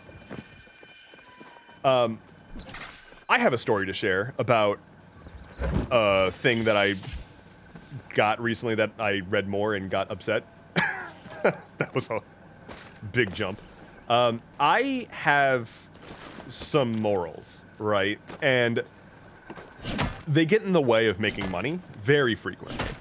So I recently was contacted. I will be as abstract as I can because I don't want to like imply that these people are bad or anything necessarily. Dana Lee B. Hello, hello, hello. Welcome in. Thank you for the follow. But I got an email recently from an organization that was like, hey, we like your vibe, we like your work, and we want to pay you money to work with us on a campaign that we're doing that's like a politically aligned thing to try to like, the way that they described it had to do mostly with like informing people, not like coercing votes, but like informing people about the civic process. And I was like, cool, that sounds neat. That sounds like a thing I can do. And most notably, they started off the conversation. I love these elephants so goddamn much. Oh my God. They started like their opening email included a price, and the price was not insulting for once. Typically I get offered like an insultingly little amount of money for like what I would give them access to and the effort that I would do. But they actually gave an amount that is the amount that I would usually charge. So that they were like, we'll pay you this. And I was like, great, cool. A thing that I can do for a price point that like I'm chill with. Great. It required me to sign an NDA. So I signed an NDA, and I told them in the same email where I was like, here's the signed NDA. I want you to be aware, though, I have a hard line. I will not endorse a candidate. I will not take money to endorse a candidate. And they were like, oh, well, you would need to endorse a candidate as a part of this campaign. And I was like, well, never mind then. And it was kind of a bummer because like I am trying to figure out, you know, like I'm working really hard on making this a sustainable business, you know, like what I do is a business, and I need to make money so that I can feed my dog. And that's very important to me, is keeping the dog full. So kind of a bummer that like right around the time that I'm already thinking about this a lot, I get a really great perspective call, and then it's like, I don't want to do that actually. Like I don't feel comfortable. What the point I'm trying to make here is I should have less morals, because then I can make money. General theme that I have seen is if you're willing to bend your morals, you get a little bit further progress a little faster. Sort of what I've been noticing. Okay, the wolf jumped into this tree, but I can't cut this tree down. Which is sexist.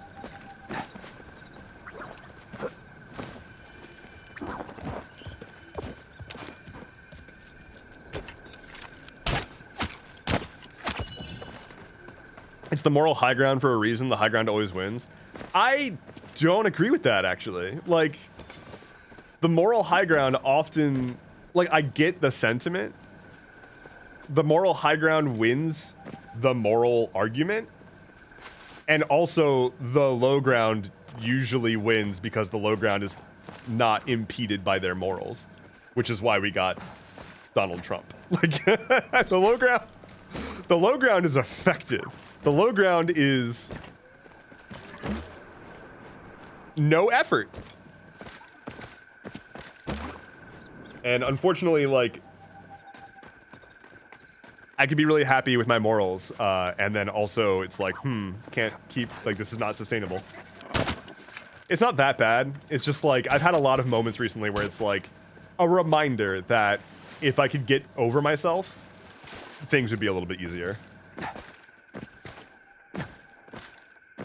The lower ground also doesn't care about costs. Yeah. I mean, I wouldn't be able to live with myself, right? Like that's what I'm saving is my own ability to deal with myself and be happy with my decision making. And of course I'm going to take that. Like of course I'm going to do the thing that makes me comfortable. I'm going to do the thing that makes me feel good about the decisions that I've made. I'm going to do the thing that makes me feel proud of what I am offering to people. It's why it's like from the drop I'm saying that Proscenium is going to be free. Like I want it to be free. That's a terrible business decision. And also, I'm not doing this to make a profit. I'm doing this to, at most, sustain the project and my ability to sustain my own life. But, like, I'm not here because I want to get rich quick, you know? I'm not here to become a business mogul. I wouldn't be making a TTRPG. Well, no, he gave up on the morals and Raid Shadow Legends show up. I have done... exactly one partnership with a company so far, which is Many Worlds Tavern, which, by the way, go Many Worlds Tavern, coupon code DEV10, get yourself some coffee and tea, and help me out. But they're, like, genuinely great people, so that's good. If I can keep that standard, which is gonna be hard, I'd be a happy boy.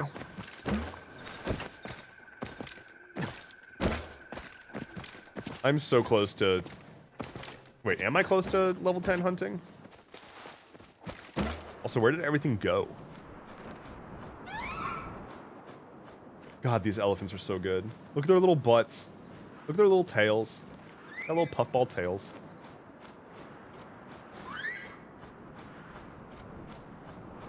Robin says, yeah, I've worked for gross, evil companies, and I could use one of those jobs again, but... and I could get one of those jobs again, but probably more easily, but... You could get those jobs again, but you would be sad. Got it. Also, it does seem like they make noises, which makes me even happier. The little squeaks, yeah. That's very, very good.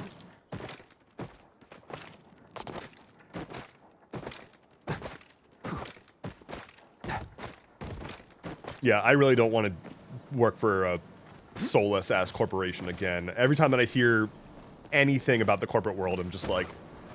This is just sapping my energy. This is just ruining me. I cannot handle this.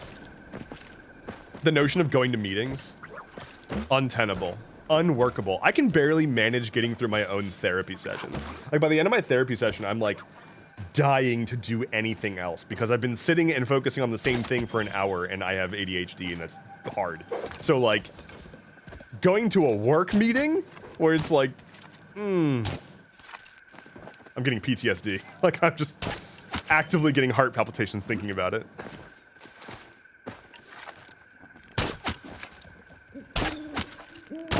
Oh, come back here. I want the experience. Come back. You're made of experience and I want to ingest you.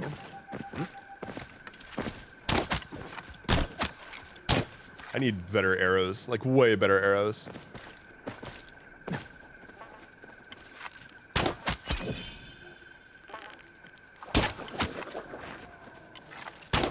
Stop? Okay. Spin the Dice says, I hate meetings. Give me a wrench or an alarm to fix. I do wonder if content creation does not work out and I'm not able to make this sustainable. Like, I have no idea what I'm going to go do. I don't think it's going to be software. Like, it probably should be. That's what my skill set is. But also, I don't have it in me to go back into software. I just don't. I can't go back to my housing plot. But I'm out of arrows and I need stuff.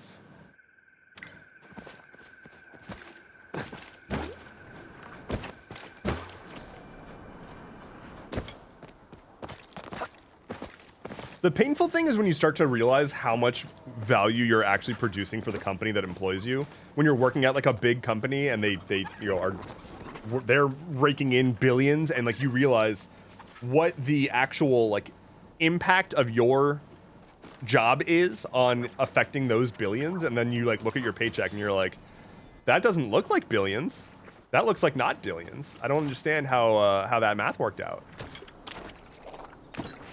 Boss makes $1, I make a dime. That's why I shit in my boss's car. As they say.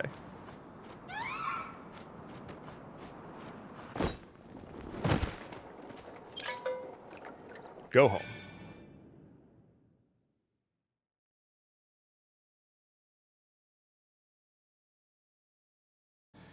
I'm probably going to wrap up the stream here in a few minutes. I can feel my voice going, and I am really starting to fade. So I'm probably going to wrap it up here soon. Depending on my energy levels tomorrow, I might end up doing a TikTok live to make up a little bit of stream time, because I don't relish ending the stream early. Like, I love this. I look forward to streaming so much. To not finish to not do the full stream makes me a little sad. But also, I have to listen to my body, which is to say, not kill myself by way of playing Palia too much. It's dangerous. You gotta watch out for that. But first, I gotta feed my worms, so I can get some more poop. Hey, worms, do you want meat? Hey, glowworms, do you want meat? Craft glass. Craft fabric. Yes. Craft bars. There you go. All right.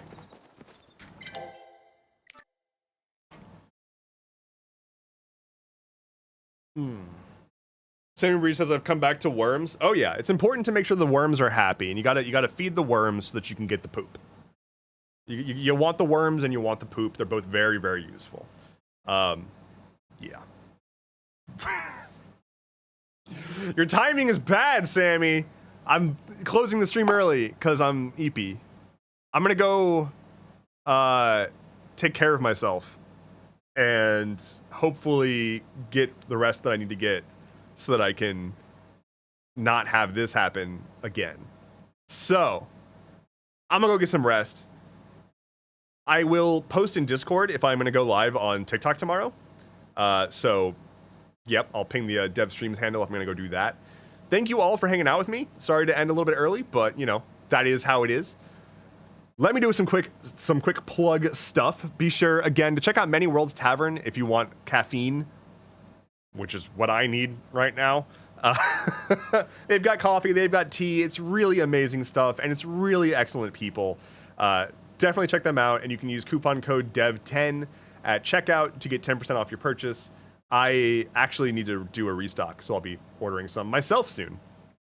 My Patreon. If you sign up for my Patreon, you can get insider info on Proscenium, the tabletop role-playing game that I am building, and you can have first dibs on playtesting sessions run by yours truly. So you can join my Patreon, you can support the project, you can get insider stuff, you can help influence the game, and I would very much appreciate your support. Definitely check out the shop. My merch store has a bunch of new stuff. Let me pull it up real quick, actually, because it's great. We made it happen. There's some really good stuff on the merch store right now. So let me blow this up. So for one, we've got a bomber jacket now, a microphone bomber jacket, which is pretty great. Praise! It's got a little microphone icon, which is cool. I am a huge fan of this mug and this design in general, which is the Stuff Still Happen design. It's like word art that has all of the a whole bunch of different stuff keeps happening openers, and then at the bottom it says but stuff still happened, and that is available on a bunch of different stuff. You can get it as a shirt, you can get it as a sticker, a mug, a crop top. Oh yeah, there's also the part of the crew designs. These are also some of my favorites. I'm really just happy with this merch drop in general. You can get the part of the crew design on a shirt. You can get it on a desk mat, mouse pad. There's also a flag. This is just a straight up flag that the image is not loading for some reason. There we go. So yeah, you can just get a flag and hang that up. Best stories are told together. Get that on a t-shirt. Got a little D20 in there. It's pretty cute. It's also available as a poster, as a notebook. This is actually, I like this quite a bit. So this is a notebook. It says best stories are told together on the front, and on the back there is a section to label what it's for. So what campaign or what story you're working on, what world or whatever is. You can go ahead and jot that down on the back to help keep them sorted. Also, hats, both snapback and ball cap, available in a few colors. So you can get yourself some hattery, some headwear. I have the light blue one, actually. Hold on.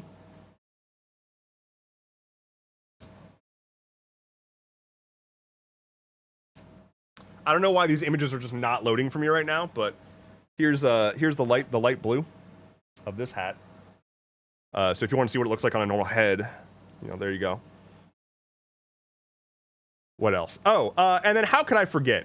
Well, there's also the microphone magnet. You can get a microphone magnet. That's really, really good. Oh. Let me switch back. Okay, microphone magnet, and then the 4 genders T-shirt. Come on, can the things load, please? Why are image not load? My internet's busted, I guess.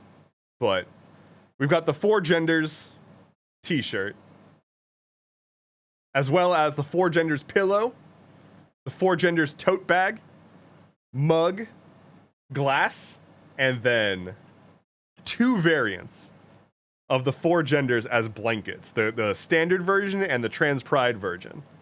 I just said trans pride virgin. I'm so tired. Anyway, you can get yourself a trans pride blankie that says the 4 genders. It's got our 4 boys, our absolute children, doing their absolute best. So, lots of stuff. There's also other things, but those are the ones I'll show today. Trans Pride Virgin Blanket. Look.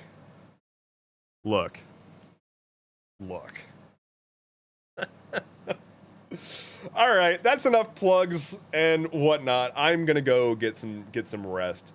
Y'all take care. Robin, thank you again for the gift. That was super wonderful. Chalky milk and naps time indeed.